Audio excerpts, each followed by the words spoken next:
Live from South Victory, this is WFAA News. Thank you for joining us here on Facebook and YouTube. We normally on WFAA have a newscast at 6, but due to college football, it has been preempted. So for the next few minutes, we hope to keep you up to date on a big story that so many of you are talking about right now. A woman was shot and killed in her home by a Fort Worth police officer around 2 this morning. Now, we know a lot of you have questions, and we'd like to hear those. You can leave them in the comments below, and we'll try to get as many of them answered as we can. This happened on the south side of Fort Worth on East Allen Avenue. That is where WFAA's Eric Alvarez is live to talk us through what happened here. Eric, I know a lot of people still gathered at this home behind you.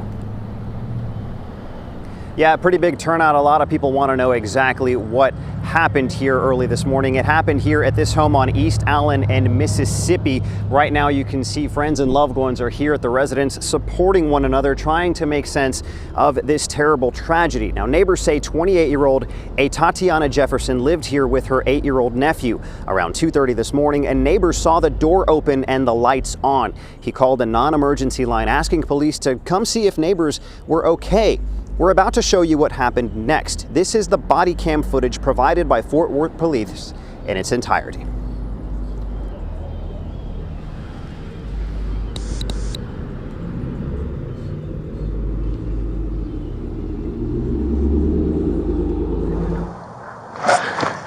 Put your hands up, show me your hands.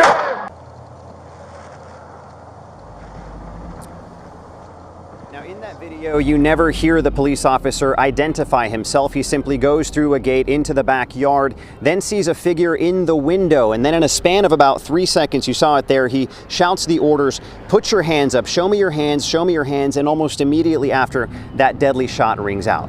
Now, Fort Worth police have not identified that officer, but describe him as a white man who has been with the department since April of last year. Now, remember, this all started with a call from for a welfare check from a neighbor who says police were supposed to come to make sure Jefferson was okay, not to put her in harm's way.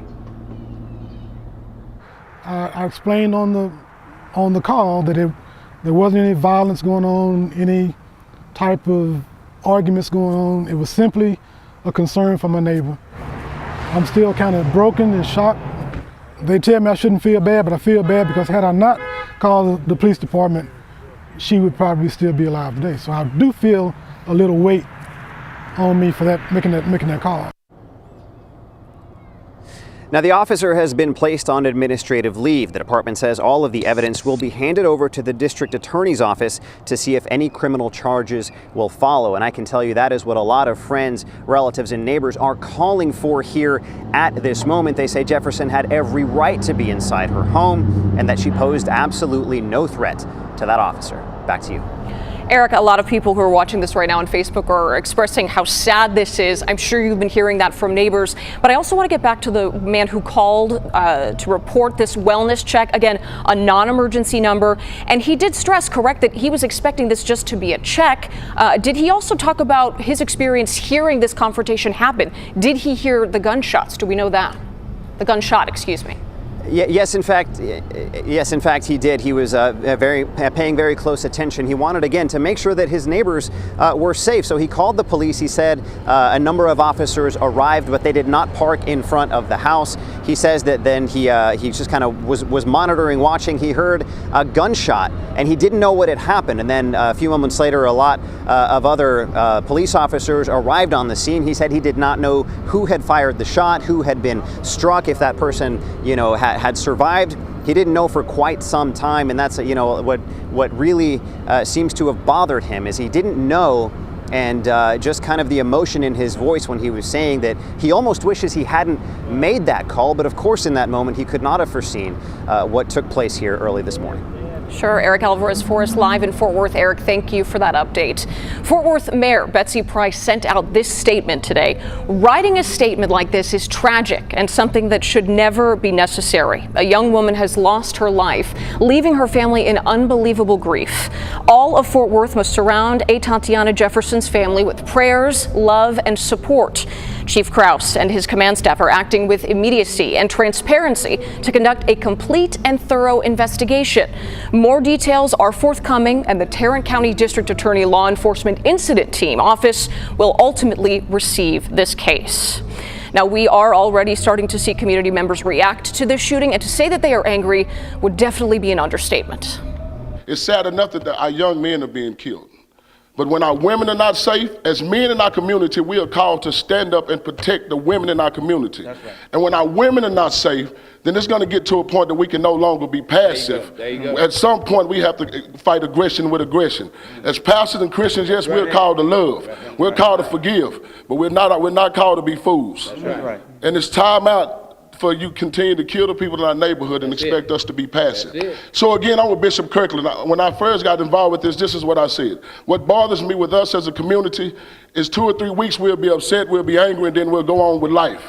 But what we're finding out, if we stop for 2 or 3 weeks, 2 or 3 weeks later, somebody else may be killed. So we got to stand up as a community and let them know that we're sick and tired of our young ladies being killed. We're sick and tired of our sons being killed. And the thing with this, you can't say she had a gun in her hand. It don't matter if she did, because in all actuality, if the Castle Doctrine could have stood in the Ambergaga trial, then it could have stood in this one. She had a right to protect herself if she's in her own house. And if you are outside of my house, walking outside of my window, and there is a gun in my house, as a person that has property and is the rightful property owner, I have a right to protect myself. So I want to find out how you're going to twist this one, how you're going to turn this one to try and make it seem as though it's justified for you killing this lady in her house. And the next thing I would like to say to Chief Krause, Mayor Betsy Price, and all the city officials, we're not asking for a suspension. And I'm saying as a community, we're not asking for a suspension. We're asking for termination. We're not going to allow you to tell us he got suspended for 30 days and we applaud you and say, job well done. This person, whoever it is, male or female, does not need to be on the streets. Because if that was me and I killed somebody that was in their own house, me knowing from dealing with the system, y'all gonna put me in prison and put me in there for a long time. So we cannot allow this woman to do this or this man to do this, keep their job, and then not label them as what they are, and that is a murderer. That's right. So again, we're calling on our communities to understand, and I'm with Bishop. No, we're not here to sell our people out. No, we're gonna fight hand, feet, tooth and nail for our communities. Because in all actuality, I think this is what people miss. We just like y'all. That's it. I don't care how many tables we go sit at. If they catch me at the wrong time in the wrong place, it could be Pastor Rodney McIntosh that get killed, just like they done this woman. Now, at this point, I want to bring Kevin Reese into the conversation. He's been hearing from neighbors and also those faith leaders in the community we just heard from. Kevin, it seems that the anger has really just grown as we see the video and get more information about what happened here. And it continues to grow with the relative silence from the Fort Worth Police Department. That's what's bothering folks the most right now. I want to give you a vantage point where we are right at this moment. We are at the side of the house. This is where the officers approached, walked along the side of this, which is actually one of the nicer houses in this neighborhood, walked through that fence into the backyard, and that's where that single shot was fired. What bothers the neighbors right now, you're going to hear from more of them in a moment, is there are no police here right now. They have released a portion of that body cam video. They've released one photo of a gun inside that house after the fact. They've had a written press release, but that is it at this point. No news conference has been called. Fort Worth Police say they will not be talking anytime soon. So community leaders, for a number of reasons, including those, are incensed, and of course, they are making obvious comparisons to the death of Botham Jean in Dallas. This is part of what those community leaders had to say earlier today. If the officer is at fault, then the officer must suffer the consequences, because you cannot continue to kill people and justify it because they're law enforcement. So our concern is this. Number one is that as in Dallas in Botham Jean's case, police entering the house. This time the police took it a step further, and she was in her own place and shot and killed her. That is not only unacceptable, that's murder. That's right. The Fort Worth police murdered this woman. Don't paint this sister as no villain. That's right. If you do that, if you paint this sister as a villain, this city gonna have hell to pay. Don't paint the sister as no villain. They're the ones who murdered. They murdered her, and there's no excuse for it. None. That's it.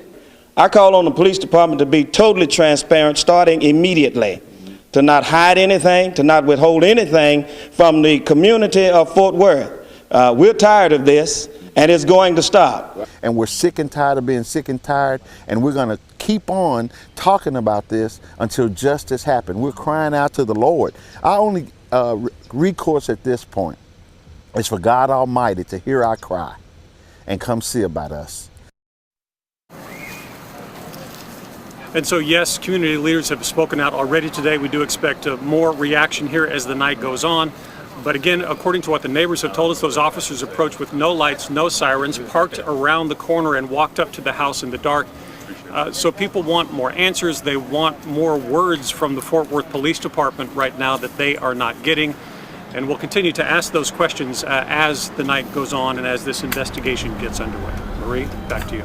Kevin in Fort Worth for us. Kevin Reese, thank you so much. And it's true, like he said, we're hearing from so many of you in these comments right here, asking about procedure, asking about police response. What is normal when someone is walking up to a house? Does the type of phone call, as it was called in on this non-emergency number, make a difference here? Those are the questions we're asking. We're looking for that from not only Fort Worth Police, but other law enforcement experts. We're working to bring you that tonight. And as we continue our coverage both online and on air at WFAA.com and after the game this evening, we'll continue to follow this, and the latest information will be always shared online first. We appreciate you being with us here. Continue to leave us your feedback in the comments below.